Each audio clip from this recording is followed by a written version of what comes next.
Assalamu alaikum and welcome to another episode of QG Diaries, a program on Quranology television QGTV.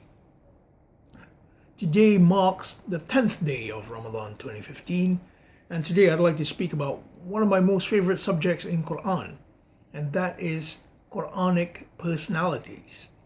Now if you think about it, if Quran is an instruction book from Allah, then why doesn't it just contain instructions?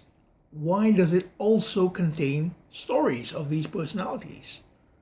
Well, to me, the answer is very simple. We need a practical demonstration of these instructions so that we may carry them out in the best way possible. A good example of this is chapter 8/9 or Al-Anfal Tawbah, which I see as one chapter. Now in this chapter, there are references to past Quranic personalities. There is a reference to, actually there are two references to Fir'aun, and one more to Ibrahim especially. So in this very practical chapter, this chapter is all about establishing the system of peace and justice. In this very practical chapter, you will find 3 references to Quranic personalities. Why? Why right in the middle of those verses? Because it helps us ground ourselves in the right frame of thinking. I mean, for example, the story of Fir'aun, which is in chapter 8, verse 52 and 54 of Anfal Tawbah, that tells us that the story of Fir'aun is the exact opposite of what we need to achieve.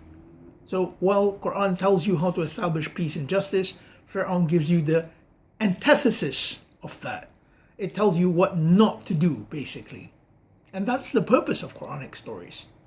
There are 2 verses in particular which I feel explains Quranic personalities and their purpose, and that is chapter 11, verse 120, and the last ayah of chapter 12, verse 111.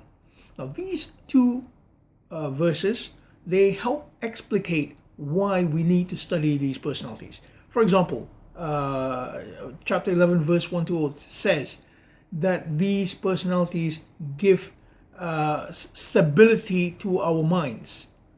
They give you a means whereby you may think about the concepts being told. So it's true. You see, human beings, we have various ideas which come to us. And these personalities, they help stabilize or make firm our ideas with regards to how we should live.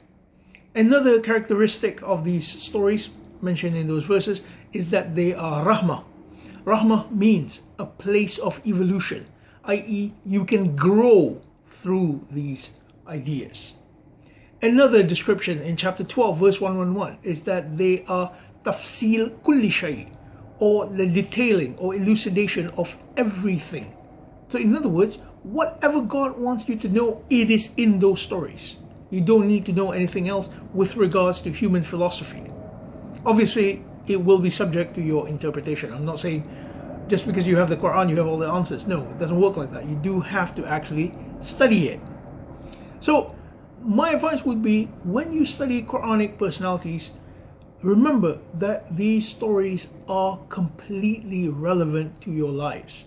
If they feel irrelevant, it is only because you are not reading them with the right frame of mind.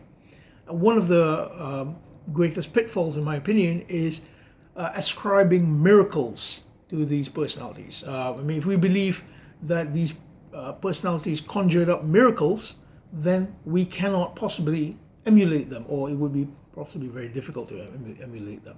So try to read them metaphorically. Try to see what they mean in symbolic terms and how they can affect the end goal. And the end goal is always to do good and to bring good into the world. So with that, I bid you peace for the day, and I hope you have a blessed fast. Thank you very much for viewing. Bye.